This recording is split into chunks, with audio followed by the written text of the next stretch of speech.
What up everyone, Bloodshed here. In today's video, I want to talk about greater rifting with a 6-piece whirlwind build. The waist set, basically.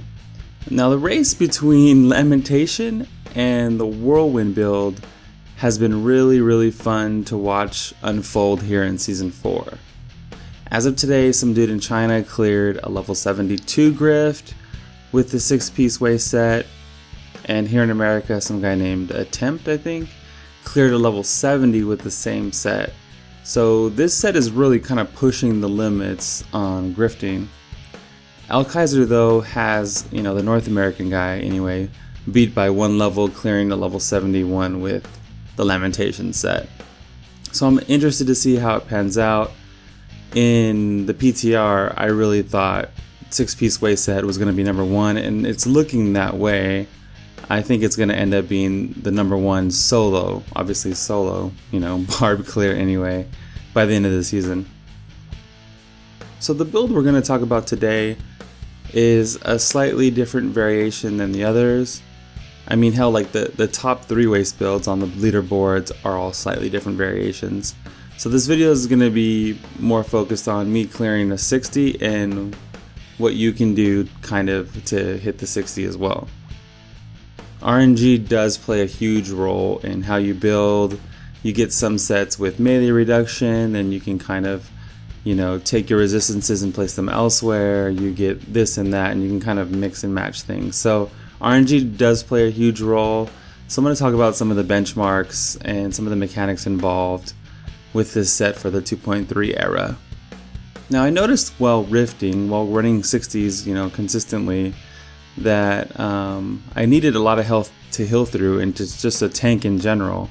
So the number I said would be the minimum, I would say would be 700,000 would be the minimum to tank, and just kind of, because sometimes you're tanking, 20 mobs, 30 mobs around you.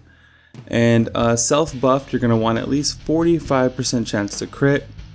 As far as all resistances go, my lowest all resist stat was at 1000. Cooldown reduction is probably one of the key components of the build.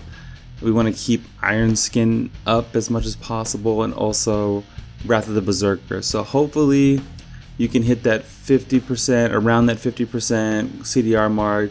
It really helps the build shine. You just have Wrath going, Iron Skin going, it works out really well. A good Hellfire Amulet is also a core part of the build. You lack kind of like that, that upfront damage with Whirlwind. So you're going to want a damage passive on your Hellfire Amulet like Rampage, Brawler, Relentless, or Ruthless.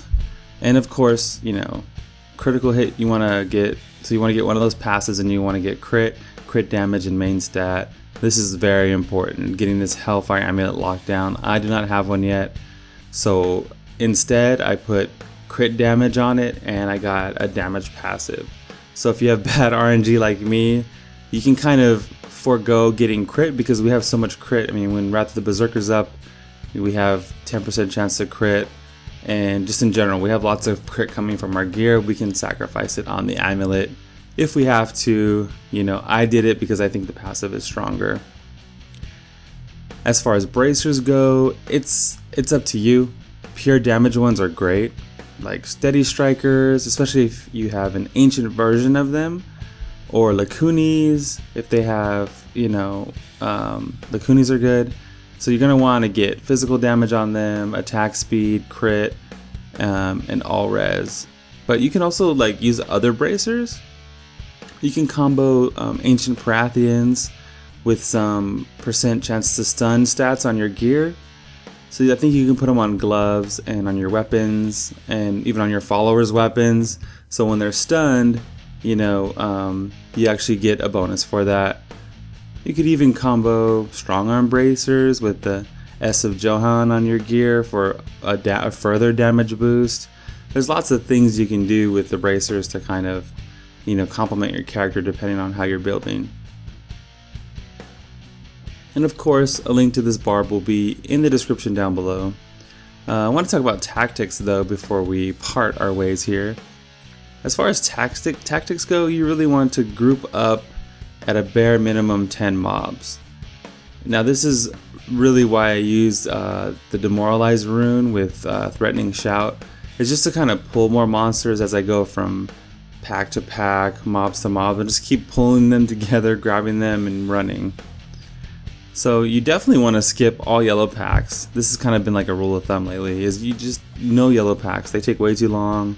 It's not worth the time invested. And honestly, unless you really know what you're doing, skip all blues or most of the blues. You know, I would even just pull the blues to white mobs, and then you can kill them all together. And then if the blues are left over, pull them to more white mobs and rinse and repeat. This part is really hard for me to shake because I still wasted my time killing yellows and blues. Even in this rift, I took 3 to 4 minutes to burn down the shitty blue pack, and it costed me almost the rift. I almost was gonna have to redo the rift and refilm everything. So yeah, even this bad habit, I just want to kill everything, and this is not how you do greater rifts right now. So if you have any questions, as always, I'll try to answer them down below. Feel free to answer, I'll do my best to answer them. Feel free to ask, I'll do my best to answer them. If you haven't already, follow me at twitch.tv/bloodshed. Oh, and there's 2 days left for my contest on my channel update video, so if you do go there, you can follow the rules on that video and you have a chance to win a $25 Steam gift card. Alright my people, this is Bloodshed, and I'm out. Peace.